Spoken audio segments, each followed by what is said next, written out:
દરેક દાખલામાં ટિપ્સ આપેલી છે તે ખાસ યાદ રાખજો. હેલો સ્ટુડન્ટ્સ, 12th કેમેસ્ટ્રી વિદ્યુત રસાયણ ચેપ્ટર સ્વાધ્યાય 3.1 નીચેની ધાતુઓને તેમના ક્ષારના દ્રાવણોમાંથી એકબીજાને વિસ્થાપિત કરતા ક્રમમાં ગોઠવવાના છે. આપણે તમને અહીં 5 ધાતુઓના નામ આપેલા છે.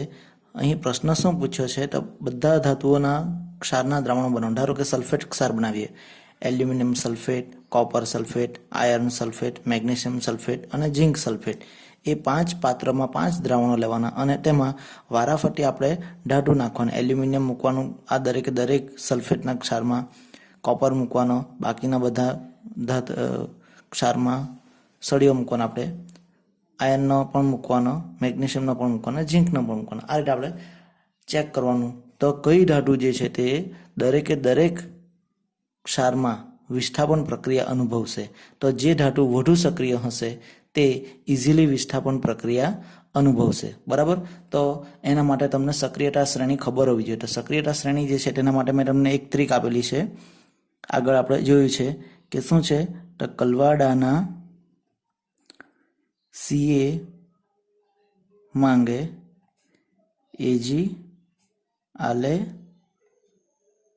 કમ સી ગો એન્ડ પ્લે.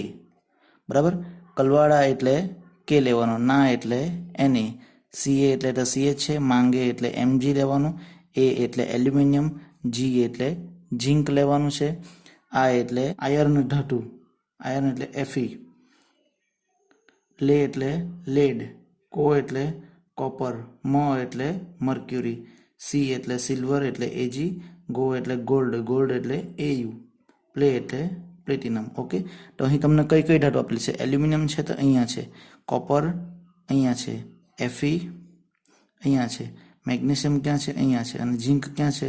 તો ઝિંક તમારી અહીંયા છે. બરાબર, તો આ જે છે તે વધુ સક્રિય છે. આ તરફની જે છે તે ધાતુ તમને બધાને ખબર હશે. પોટેશિયમ સૌથી વધુ સક્રિય, તેના કરતાં પણ લિથિયમ છે. અને આ જે છે તે નિષ્ક્રિય, એટલે કે એને આપણે નિષ્ક્રિય નહીં કહીશું, ઓછી સક્રિય કહીશું. તો અહીં પહેલો નંબર છે, અહીંયા આવે છે આપણો પ્રશ્ન જે છે તેમાં મેગ્નેશિયમ. તો મેગ્નેશિયમ જે છે સૌથી વધુ સક્રિય છે. તો તેથી આપણે જવાબમાં લખી શકીએ કે વિસ્થાપિત કરવાનો ક્રમ, એમ વિસ્થાપિત કરવાનો ક્રમ ઇઝીલી કોણ વિસ્થાપન કરશે? તો પહેલાં મેગ્નેશિયમ જે છે તે દરેકે દરેક ક્ષારોના દ્રાવણમાં મૂકીશું આપણે મેગ્નેશિયમની પટ્ટીને, તો દરેકે દરેકમાંથી મેગ્નેશિયમ જે છે તે શું કરશે? વિસ્થાપન પ્રક્રિયા કરશે. એટલે Mg પહેલાં છે, પછી છે એલ્યુમિનિયમ, એટલે Mg is greater than aluminium, aluminium is greater than zinc, zinc is greater than iron, અને iron is greater than copper. બરાબર, તો આ થયો તમારો જવાબ. આટલું સિમ્પલ છે. ફક્ત તમારે ટ્રીક યાદ રાખવાની છે. કલવાડાના CA માંગે AG આલે come see go and play. Okay, ચાલો નેક્સ્ટ જોઈએ આપણે 3.2 પ્રમાણિત વિદ્યુત પોટેન્શિયલ એટલે કે વિભવ એટલે કે EMF તમને આપેલા છે. K પ્લસ માંથી K આટલી બધી દરેકે દરેકની વેલ્યુ આપે છે. પોટેશિયમ, સિલ્વર, મર્ક્યુરી, મેગ્નેશિયમ અને ક્રોમિયમના. તો આ જે ધાતુઓ જે છે તેને તેમની રિડક્શન કરતાની પ્રબળતાના ચડતા ક્રમમાં, રિડક્શન કરતાની પ્રબળતાના ચડતા ક્રમમાં, એટલે રિડક્શન કરતા કોણ ઓછો છે તે પહેલાં લખવાનું અને પછી જેના ચડતા ક્રમમાં લખવાનું. બરાબર, તો તમને અહીં ખબર હશે કે પહેલાં તો જોઈ લેવાનું તમારે આ જે બધા પોટેન્શિયલ આપેલા છે તેના આધારે ગોઠવવાના છે આપણે. તો એક તો ચડતા ક્રમમાં હશે, કાં તો ઉતરતા ક્રમમાં, પણ સાચો ક્રમ કયો આવશે તે જોવાનું. તો પહેલાં તો સમજી લેવો અહીં બધા રિડક્શન પોટેન્શિયલ જ આપેલા છે. કેમ જો K પ્લસમાંથી K, Ag પ્લસમાંથી Ag, Hg2 પ્લસમાંથી Hg, Mg2 પ્લસમાંથી Mg અને Cr3 પ્લસમાંથી Cr. બરાબર, હવે એક જ વાક્ય તમારે યાદ રાખવાનું છે હંમેશા માટે, તેના આધારે બાકીના બધા વાક્યો તમારે સેટ કરવાના. તો શું વાક્ય છે? તો ધાતુઓનો રિડક્શન પોટેન્શિયલ, જેનો એટલે કે જે ધાતુનો રિડક્શન પોટેન્શિયલ વધુ તેનું શું થશે? વધુ રિડક્શન થશે, એટલે કે ઇઝીલી રિડક્શન થશે તેનું. હવે જેનું રિડક્શન થાય તે બીજાનું શું કરશે? વધુ ઓક્સિડેશન કરશે, તો તેને કહેવાશે ઓક્સિડેશન કરતા કહેવાશે. ચાલો, વધુ ઓક્સિડેશન કરતા હોય તો તેને શું કહેવાશે? તો તે ઓછા રિડક્શન કરતા હશે, બરાબર. હવે તમને પ્રશ્ન કયો પૂછ્યો તો તેમની રિડક્શન કરતાની પ્રબળતાના ચડતા ક્રમમાં, ચડતો ક્રમ એટલે રિડક્શન કરતા કોણ ઓછો છે તે પછી તેના કરતાં વધવાનો એ રીતે. તો ઓછો રિડક્શન કરતા કોણ તો જેનો વધુ ઓક્સિડેશન કરતા છે તે, વધુ ઓક્સિડેશન કરતા કોણ તો જેનો વધુ રિડક્શન પામે છે તે, વધુ રિડક્શન કોણ પામે તો જેનો રિડક્શન પોટેન્શિયલ વધુ હોય, બરાબર. તો આપણે આ જ ક્રમમાં લખીશું એટલે વધુ રિડક્શન પોટેન્શિયલ. તો આ રિડક્શન પોટેન્શિયલ બધા છે, બરાબર. જો કોઈ વાર તમને એક્ઝામમાં આ રીતનું આપી દીધું હોય, આ Cr3+ માંથી Cr જે છે તેના બદલે તમને આવું લખેલું હોય Cr/Cr3+ is equal two 0.74 volt આટલા આપેલા હોય તમને. તો આને પહેલાં તમારે સામા ફેરવાના, યાદ રાખજો સામા ફેરવાના. આ છે તમારું ઓક્સિડેશન થયું એટલે ઓક્સિડેશન પોટેન્શિયલ કહેવાય. તો એને તમારે સામા ફેરવાનું ઉલટું કરી દેવાનું એટલે કે Cr/Cr3+ ના બદલે Cr3+ Cr એ જ રીતનું બાકીનું કરવાનું અને ફક્ત વેલ્યુ તેની તે જ રહેશે, ચિહ્ન બદલાશે. આ યાદ રાખજો, ઓક્સિડેશન પોટેન્શિયલ અને રિડક્શન પોટેન્શિયલની વેલ્યુ સરખી જ પરંતુ ચિહ્ન કેવા હોય છે, અલગ હોય, બરાબર. તો આપણે અહીં લખીએ હવે રિડક્શન પોટેન્શિયલ જેનો વધુ તેનું શું થાય, વધુ રિડક્શન થાય ને તે વધુ ઓક્સિડેશન કરતા કહેવાશે ને તે ઓછો રિડક્શન કરતા કહેવાશે. રિડક્શન કરતા ઓછો જોઈએ તો ઓછો રિડક્શન કરતાથી એટલે અહીં લખીએ આપણે ઓછા રિડક્શન કરતાથી આપણે કઈ તરફ જવાના છે, વધુ રિડક્શન કરતા તરફ જવાના. ઓછા રિડક્શન કરતા તેને શું કહેવાશે, તેનો શું હશે, વધુ રિડક્શન પોટેન્શિયલ હશે અને ત્યાંથી કઈ બાજુ જવાનું આપણે, ઓછા રિડક્શન પોટેન્શિયલ. ઓકે, ચાલો વધુ રિડક્શન પોટેન્શિયલ કોનો હતા, આ બધા જે વેલ્યુ આપેલી છે તેમાંથી 3 તો વેલ્યુ નેગેટિવ છે, બાકીની 2 પોઝિટિવ. તો પોઝિટિવમાંથી કઈ મોટી છે તો 0.80. વધુ રિડક્શન પોટેન્શિયલ કોનો છે, એજીનો છે એટલે અહીં આપણે વેલ્યુ લખી દઈએ તો પણ ચાલશે. ચાલો 0.80 લખી દઈએ, બરાબર. ચાલો ત્યારબાદ કોણ આવશે, સોરી ડાયરેક્ટ જ લખી દઈએ આપણે જવાબ Ag+Ag, બરાબર. ચાલો એના કરતાં જો રિડક્શન કરતાની પ્રબળતાનો ચડતો ક્રમ એના કરતાં કોણનો રિડક્શન કરતાં વધુ છે, એના કરતાં કોણ છે તો 80 પછી 79 એટલે Hg ઇઝ લેસ ધેન. હવે કોણ આવશે, જો 0.79 થઈ ગયા પછી એટલે આપણે સંખ્યા રેખામાં આ રીતની સંખ્યા રેખા છે આમ, બરાબર. તો અહીંયા તમારી પોઝિટિવ વેલ્યુ હોય, વચ્ચે 0 હોય ને આ તરફ તમારી નેગેટિવ વેલ્યુ હોય, બરાબર. તો અહીં 2 છે, અહીંયા 3 છે, આ રીતે અહીં -2 છે, -3 છે. તો આ રીતે આમ જઈએ તો કોણ પહેલાં આવશે, -2 પછી -3. તો અહીં જુઓ તો -0 છે, -2 છે, -2 એટલે આ આવશે એટલે કોણ છે આ -0.74 એટલે Cr3+ Cr is less than. પછી કોણ આવશે તો -2 પોઈન્ટ છે, 37 છે, 93 છે. તો 37 પહેલાં આવશે, આ તરફ જઈએ તેમ તો કોણ આવશે, magnesium 2+, magnesium is less than છેલ્લે આવશે K+ અને K. એકચ્યુઅલી આ વેલ્યુ જે છે ને તે પણ શું છે, સક્રિયતાના શ્રેણીના આધારે જ નક્કી થયેલી એમ કે તો ચાલે. જો Ag જે છે તે નિષ્ક્રિય ધાતુ છે, ત્યાંથી સક્રિયતા તરફ વધે છે. જો Ag છે, પછી Hg છે, ક્રોમિયમ છે, મેગ્નેશિયમ છે અને પછી પોટેશિયમ છેલ્લે છે. સમજ પડી કે નહીં પડી તમને? ઓકે, તો આ રીતે તમારે ક્રમમાં ગોઠવવાનું, બરાબર. એક જ વસ્તુ યાદ રાખવાનું તમારે, જેનો રિડક્શન પોટેન્શિયલ વધુ હોય તેનું રિડક્શન થાય, જેનો રિડક્શન પોટેન્શિયલ ઓછો હોય તેનું ઓક્સિડેશન થાય. જે રિડક્શન થાય તે હંમેશા કેથોડ પર થાય, બરાબર. ઓક્સિડેશન હંમેશા એનોડ પર થાય, બરાબર. ઓકે, હવે આગળ વધીએ. ઓકે, નેક્સ્ટ, જે ગેલ્વેનિક કોષોમાં નીચેની પ્રક્રિયાઓ થતી હોય તેના પ્રમાણિત કોષ પોટેન્શિયલ ગણવાના છે. આપણે શું શોધવાનું છે, પ્રમાણિત કોષ પોટેન્શિયલ એટલે પહેલાં તમારે શોધવાનું છે અહીં E0 સેલ શોધવાનું, બરાબર. ચાલો આ એક થયું. પ્રક્રિયા 2 આપેલી છે, આ પહેલી પ્રક્રિયા છે, બીજી પ્રક્રિયા છે, બંનેના અલગ છે એટલે અહીં આપણને 2 દાખલા પૂછેલા છે. તો આ જે છે તે બીજો હું તમને ગણાવું, પહેલો તમે હોમવર્કમાં જાતે ગણજો, બીજો હું ગણાવું એટલે તમને આપોઆપ પહેલો આવડી જ જશે, બરાબર. અહીં Fe2+, Fe3+ છે, Ag+Ag છે, જ્યારે અહીં Cr માંથી Cr3+, Cd2+ માંથી Cd છે. આ બહુ ઇઝી છે, બરાબર. આ હું ગણાવું છું તમને. આ પ્રક્રિયા જે આપેલી છે બંને, તેનો ડેલ્ટા G0 પણ શોધવાનો છે અને સંતુલન અચળાંક પણ શોધવાનો છે. ડેલ્ટા G0 પણ શોધવાનો છે તમારે અને સંતુલન અચળાંક K એ પણ શોધવાના છે.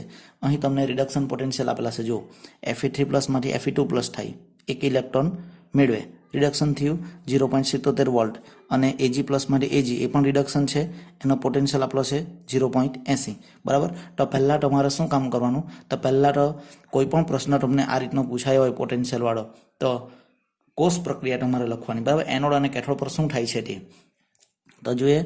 એનોડ પર તો હંમેશા કઈ પ્રક્રિયા થાય છે?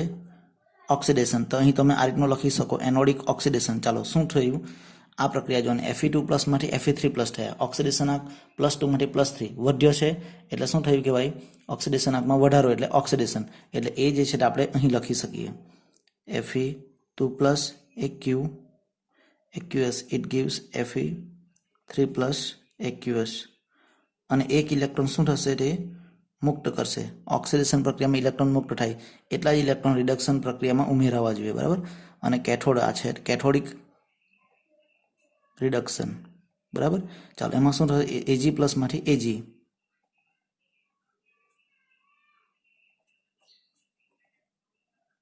ચાલો Ag+ માં Ag થાય તો શું થશે? અહીંયા એક ઇલેક્ટ્રોન આપણે એડ કરવા પડશે અને પછી આ સમગ્ર કોષ પ્રક્રિયા જે છે તે લખી દેવાની, સરવાળો કરી દેવાનો. ડાબી સાઈડનો ડાબી સાઈડે, જમણી તરફનો જમણી બાજુએ. એક ઇલેક્ટ્રોન છે એ બંને કેન્સલ થઈ જશે. બાકી શું રહેશે? Fe2+ aqueous plus Ag+ aqueous it gives Fe3+ aqueous plus Ag solid. Okay, ચાલો આ થઈ તમારી કોષ પ્રક્રિયા. હવે કોષ પ્રક્રિયા શોધી લીધા બાદ અહીં આપણને ઇલેક્ટ્રોનની સંખ્યા ખબર પડી ગઈ છે, બરાબર. બેલેન્સ જ છે બધું. હવે આપણે શોધવાનું છે E0 સેલ. હવે E0 સેલ એટલે શું? તો પહેલું સ્ટેપ આપણું E0 cell is equal to E0 reduction cathode. Left right એમાં આપણે જવાનું જ નથી. લેફ્ટ ને રાઈટ ને એ રીતનું યાદ જ નથી રાખવાનું તમારે, હંમેશા આ રીતનું યાદ રાખવાનું. લેફ્ટ રાઈટમાં શું થશે?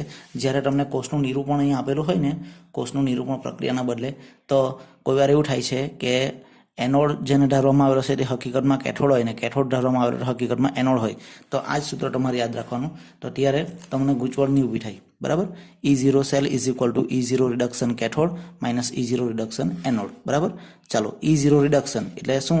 તો રિડક્શન પોટેન્શિયલ કોનો? કેથોડ. કેથોડ પર કોણ છે? Ag. તો Ag નો કેટલો આપેલો છે? Reduction potential 0.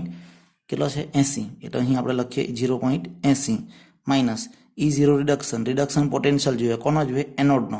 એનોડ પર કોણ છે? Fe. તો Fe જે છે તેનો રિડક્શન પોટેન્શિયલ કેટલો? તો 0.77. આ ખાસ યાદ રાખજો. Fe2+ / Fe3+ એવું લખેલું હોય તો -0.77 આવે, તો ત્યારે આપણે રિડક્શન પોટેન્શિયલમાં કન્વર્ટ કરવાના અને પછી સૂત્રોમાં મૂકવાનું, બરાબર. 0.80 માંથી 0.77 જશે તો 0.03 વોલ્ટ. આ થશે તમારો E0 સેલ, બરાબર. ચાલો પહેલો આન્સર મળી ગયો.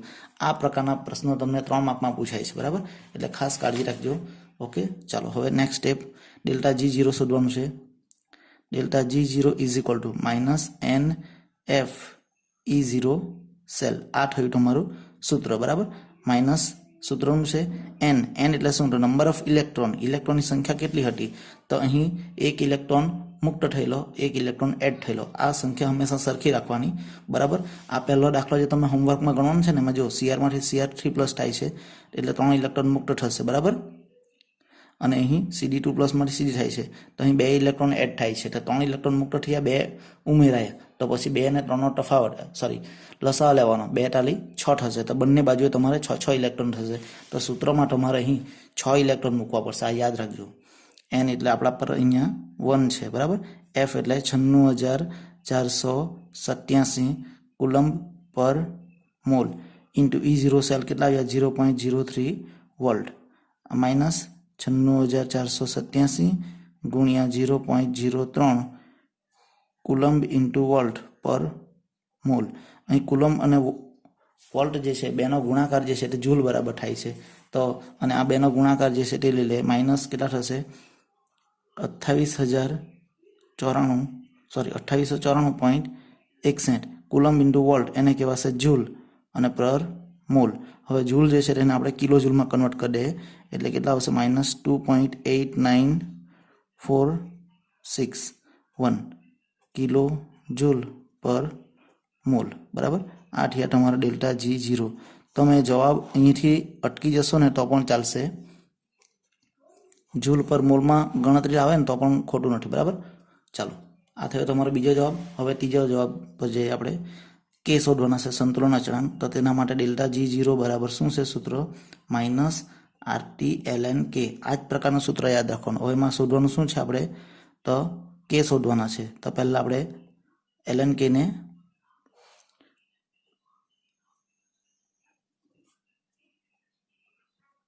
સાદા લોગમાં ફેરવી કાઢીએ, RT log k બરાબર. હવે log k જે છે તેને એક તરફ રાખીએ તો આ છેદમાં જશે, તો log k is equal two લખાશે ડેલ્ટા G0 અહીં આગળ માઇનસ લઈએ છેદમાં 2.303 R ઇન્ટુ ટી. ઓકે, ચાલો હવે માઇનસ ડેલ્ટા G0 ની વેલ્યુ કેટલી આવી? હા, અહીં વેલ્યુ જે છે તે આપણે જૂલમાં જ લેવાની છે, કિલો જૂલમાં લેવાની નથી. ફરીથી કન્વર્ટ કરે એટલે આ જ આવશે, એટલે માઇનસ 2894.61 માઇનસ 2894.61 2.303 R. આરની વેલ્યુ 8.314 જૂલ પર કેલ્વિન પર મોલ આવશે. અને ટેમ્પરેચર જે છે તે તમને આપેલું છે, દાખલામાં નથી આપેલું. ન આપેલું હોય તો તમારે 25 સેલ્સિયસ લેવાના, પરંતુ આપણે કેલ્વિનમાં કન્વર્ટ કરવાનું એટલે 298 કેલ્વિન બરાબર. ચાલો હવે માઇનસ માઇનસ શું થશે? પ્લસ થશે બરાબર. એટલે તમારે આ ગણતરી કરશો તમે કેલ્સીમાં તો જવાબ તમારો આવશે 0.5073. આ શું આવે છે તમારા log k 0.5073 માટે k બરાબર શું લખાશે? તો એન્ટી લોગ ઓફ 0.5073. હવે તમારે ચોપડીના છેલ્લા પાન આપેલું છે લોગ ટેબલ, તેમાં એન્ટી લોગ વાળુંમાં જોવાનું છે તમારે 0.50ના 7 અને 3માં, તો 32 14 7માં છે ને 3માં 2 છે, તો 32 16 થશે. તો તે બેઠાટોમાં લખી દેવાનું 32 16 ઇન્ટુ 10 પોઈન્ટની આગળની રકમ આપણે ધ્યાન પર લીધી નથી, તે 2 થી તમારે 10ના ઘાતમાં લખી દેવાનું જે હોય તે અહીંયા બરાબર. માઇનસનો એન્ટીલોગ કોઈ પણ દિવસ જોવાનો નથી, તેથી માઇનસને તમારે 12માં કન્વર્ટ કરવાનું. તો 12 3 હોય તો 10⁻³ લખી દેવાના બરાબર. આ થયા તમારે કે બરાબર. અહીં બીજી વસ્તુ યાદ રાખવાની, 0.50ના 7 ને 3માં જે 32 16 એક પોઈન્ટ અહીંયા કાપી લેવાનો, 3 પોઈન્ટ એમ પછી લખવાનું. માટે કે બરાબર શું લખાશે? 3.216 ઇન્ટુ 10⁻0. 10⁻0 એટલે શું? એક ઉપર શૂન્ય મૂક્યા કરો, ક્યાં સુધી? કેટલા મૂકવાના? શૂન્ય જેટલા, એટલે આપણે કેટલા મૂકવાના? 1 જ એમ આવશે અહીંયા. 10⁻0 એટલે 1 માટે 3.2 આ કેની વેલ્યુ આપણી આવી બરાબર. આ થયો તમારો જવાબ. ઓકે, તો આ રીતે 3 તમે જવાબ શોધ્યા છે, E0 સેલ, ડેલ્ટા G0 અને K. 3 તમે જવાબ શોધ્યા એટલે આ દાખલો તમને 3 માર્કમાં પૂછાઈ શકે. ઓકે, બીજો એક્ઝામ્પલ, નીચેના કોષના 298 કેલ્વિન તાપમાને નર્નસ સમીકરણ અને EMF ગણવાના છે. આપણે નર્નસ સમીકરણ અને EMF ગણવાનું છે. નર્નસ સમીકરણ આપણે લખવાનું છે. બીજો અને ચોથો હું તમને ગણાવું છું, બાકીના તમારે હોમવર્કમાં ગણવાના છે. આ બે તમને આવડશે એટલે પેલા 3 આપોઆપ આવડી જશે બરાબર. ચલો બીજા જોઈએ. Fe સોલિડ એમાંથી Fe2+ બને છે, જેની સાંદ્રતા આપેલી છે ક્ષાર સેતુ H+, 1 મોલર લીધું છે સોલ્યુશન. H2 ગેસ મળે છે, પ્રેશર 1 બાર, અને વિદ્યુત ધ્રુવ તરીકે પ્લેટિનમ લીધો છે બરાબર, નિષ્ક્રિય વાયુ વિદ્યુત ધ્રુવ બરાબર. ચાલો હવે આપણે નર્નસ સમીકરણ લેવાનું છે. તો E cell is equal to E0 cell minus 0.059/n. આ વેલ્યુ કેવી રીતે આવી છે? તો RT/NF. NM છે F, R એટલે તમારે 8.314 લેવાના, T ટેમ્પરેચર 298 કેલ્વિન તાપમાન લેવાનું, અને F 96,487. આ 3 વેલ્યુનો તમે ગુણાકાર ભાગાકાર કરશો તો જવાબ તમારો 0.0591 આવશે બરાબર. છેદમાં n log. આ ખાસ યાદ રાખવાનું, નિપજની સાંદ્રતા ભાગ્યા પ્રક્રિયકની સાંદ્રતા. હવે નિપજમાં તમારે શું લખવાનું? એમ તો આ લખવાનું ખબર પડી જાય, પરંતુ તમારે કોષ પ્રક્રિયા લખતા શીખી જવાનું. Fe માંથી શું બને છે? Fe2+.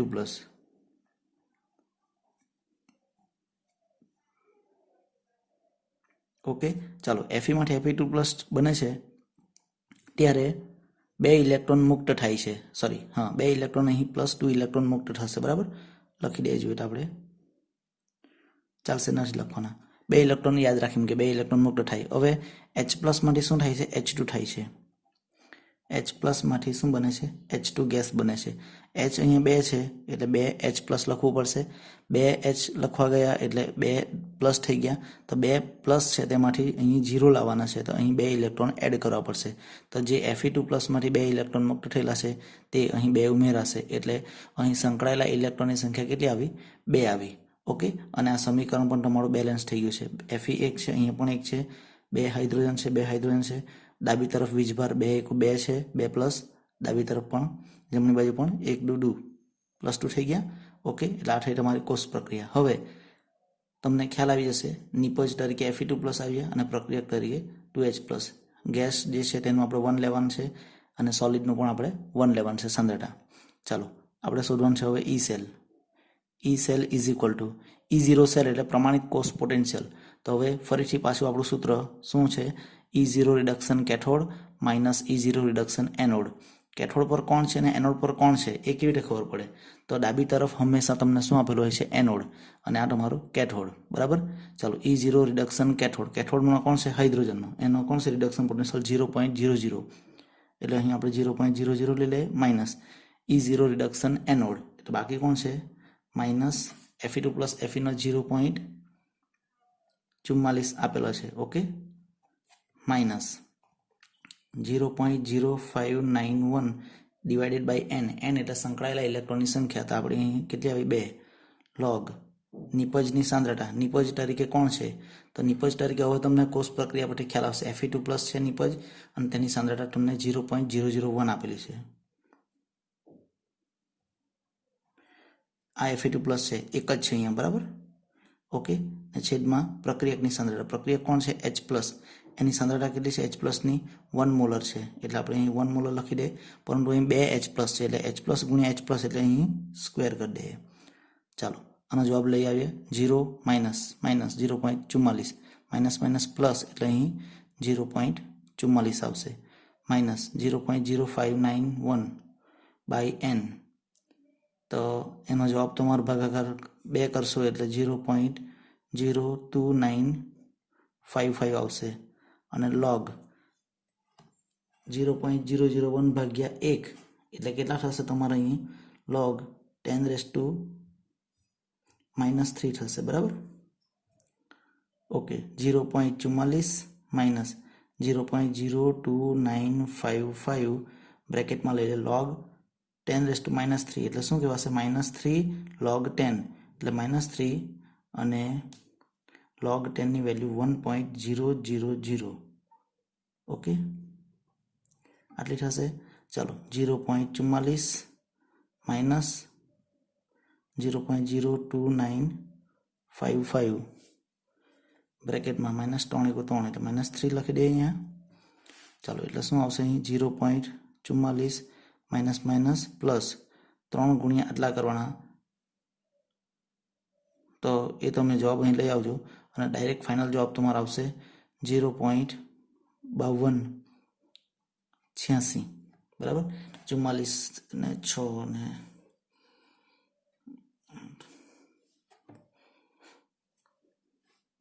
આટલા તમારા વોલ્ટ આવશે. ઈ સેલ. બરાબર. આ બેનો ગુણાકાર તમે કરી દેજો. ઓકે, ખ્યાલ આવશે ને? આટલો સિમ્પલ દાખલો છે. હવે ચોથો દાખલો જે છે એમાં થોડી કાળજી રાખવાની છે, એટલે બરાબર ધ્યાન આપજો. આપણે ફરીથી પહેલા કોષ પ્રક્રિયા લખી દઈએ. કોષ પ્રક્રિયા શું છે? તો Br- માંથી શું થાય છે? Br2 થાય છે.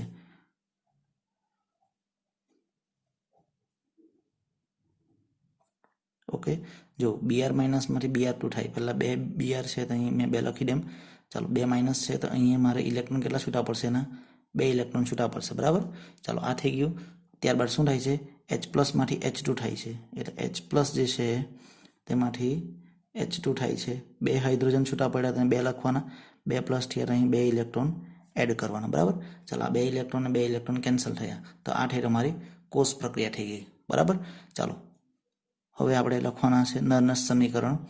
ઈ cell is equal to E0 cell minus 0.0591 by n log નિપજની સાંદ્રતા ભાગ્યા પ્રક્રિયકની સાંદ્રતા. ઓકે, ચાલો હવે આપણે E0 સેલ ફરીથી પછીના જેવું. E0 સેલ એટલે શું? E0 reduction cathode. કેથોડ પર હાઇડ્રોજન છે તો તેનો રિડક્શન પોટેન્શિયલ કેટલો છે? 0.00. Okay, minus E0 reduction anode. Anode પર બ્રોમિન છે અને એનો કેટલો છે? 1.09. ઓકે, આ થઈ ગયું. Minus 0.0591 is divided by 2 log અહીં આપણે નિપજની સાંદ્રતા નિપજ તરીકે Br2 છે ને H2 છે તો આપણે અહીં 1 લઈ લઈએ બરાબર. ચાલો પછી પ્રક્રિયકની સાંદ્રતા પ્રક્રિયક અહીંયા જુઓ Br માઇનસ છે અને 2H પ્લસ બી છે તો એક કામ કરીએ આપણે એક સ્ટેપ વધારે લખીએ Br માઇનસ જે છે તેનો સ્ક્વેર લખીએ અને H પ્લસનો પણ અહીંયા શું આવશે સ્ક્વેર આવશે. કેમ સ્ક્વેર આવ્યો ખ્યાલ આવ્યો કે પ્રક્રિયક તરીકે 2 છે એટલે આ તો જવાબ તમારો -1.09 આવશે માઇનસ આ બેનો ભાગાકાર તમારો 0.02955 log 1 Br માઇનસનો સ્ક્વેર H પ્લસનો સ્ક્વેર. Br માઇનસની સાંદ્રતા 0.01 લઈ લે 10 આપલા છે પણ 1 લઈ લે એનો સ્ક્વેર અને H પ્લસની સાંદ્રતા 0.03 એનો સ્ક્વેર બરાબર. ચાલો -1.09 માઇનસ 0.02955 log 1/2 આ બેનો સ્ક્વેર આનો પણ સ્ક્વેર બેનો ગુણાકાર કરશો તો તમારો જ્યારે ફાઇનલ જવાબ આવશે તો તે આવશે તમારો log 1.11 × 10⁷ જો 10⁸ આવશે તો તમારે અહીં 0 પોઈન્ટ કરીને જવાબ આવશે બરાબર. આ થયું. હવે -1.09 માઇનસ 0.02955 હવે અહીંયા log x × y પ્રમાણે ગણીએ તો આનો જવાબ શું આવશે log 1.11 એટલે શું આવશે 0.11 ના 1માં જોવાનું તો તે તમારો આવશે 0.453 આવશે પ્લસ log 10⁷ એટલે 7 log 10 log 10 એટલે 1 આવશે 7 × 7 એટલે બરાબર. ચાલો -1.09 માઇનસ 0.02955 બ્રેકેટમાં આ આવશે તમારા 7.0453 આ બેનો ગુણાકાર કરીને એ બાદ કરવાના છે આમાંથી બાદ કરવાના બરાબર. એટલે તમારો જવાબ આવશે છેલ્લે E cell is equal to -1.298 volt. Okay એટલે આ રીતે તમારે દાખલો ગણવાનો છે ખ્યાલ આવશે ને.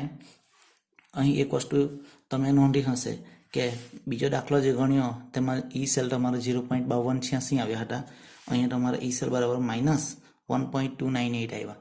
કોઈ પણ દાખલા ગણ્યા તેમાં ઈ સેલની વેલ્યુ હંમેશા પોઝિટિવ આવે એટલે કે કોષનો પોટેન્શિયલ આખરે તો છેલ્લે કેવો આવે છે ધન જ આવે છે પરંતુ અહીં કોષનો પોટેન્શિયલ કેટલો આવ્યો છે માઇનસ આવ્યો. જો શૂન્ય આવે તો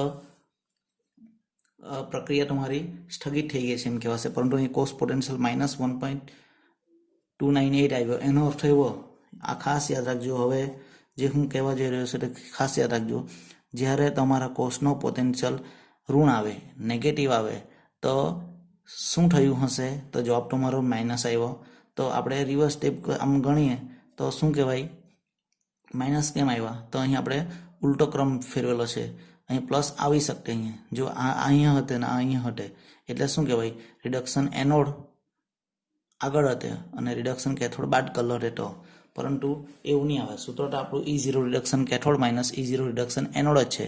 તો શું ભૂલ થઈ હશે તો અહીં તમને જે કોષનું નિરૂપણ આપેલું છે તે ખોટું આપેલું છે એટલે કે એનોડ પર તમને બ્રોમિન આપેલો છે કેથોડ પર તમને હાઇડ્રોજન આપેલો છે બરાબર. એટલે આ તમને અહીં ખોટું આપેલું છે. તો યાદ રાખજો જ્યારે કોષનો પોટેન્શિયલ નેગેટિવ આવે તો એવું લખવાનું તમારે કે જેને એનોડ માનવામાં આવ્યો છે તે હકીકતમાં કેથોડ છે અને જેને કેથોડ માનવામાં આવ્યો છે તે હકીકતમાં એનોડ છે. તેથી આવું બન્યું એમ બરાબર. એનોડ માનવામાં આવ્યો છે તે હકીકતમાં કેથોડ છે અને કેથોડ માનવામાં આવ્યો તે હકીકતમાં એનોડ છે. એ અહીંથી પણ ખબર પડી જશે. જુઓ E0 બ્રોમિનનો રિડક્શન પોટેન્શિયલ 1.09 છે અને હાઇડ્રોજનનો રિડક્શન પોટેન્શિયલ 0.00 છે. બેમાંથી કોનો રિડક્શન પોટેન્શિયલ વધારે છે તો 1.09 વધારે છે બ્રોમિનનો તો જેનો રિડક્શન પોટેન્શિયલ વધારે હોય તો તેનું રિડક્શન થાય ને રિડક્શન ક્યાં થાય કેથોડ પર થાય. તો અહીંયા તમારો બ્રોમિન હોવો જોઈએ અને અહીં તમારો હાઇડ્રોજન હોવો જોઈએ બરાબર. આટલો ખ્યાલ આવી ગયો. એટલે દાખલામાં આ રીતનું બી આપે તો તમારે કાળજી રાખજો. ઓકે આ પ્રકારના દાખલા પરીક્ષામાં હંમેશા 3 થી 4 માર્કમાં પૂછાય છે. તેથી દાખલો બરાબર સમજો વિડીયો વારંવાર જુઓ તથા હોમવર્કના દાખલા ગણી કાઢજો. Okay thank you.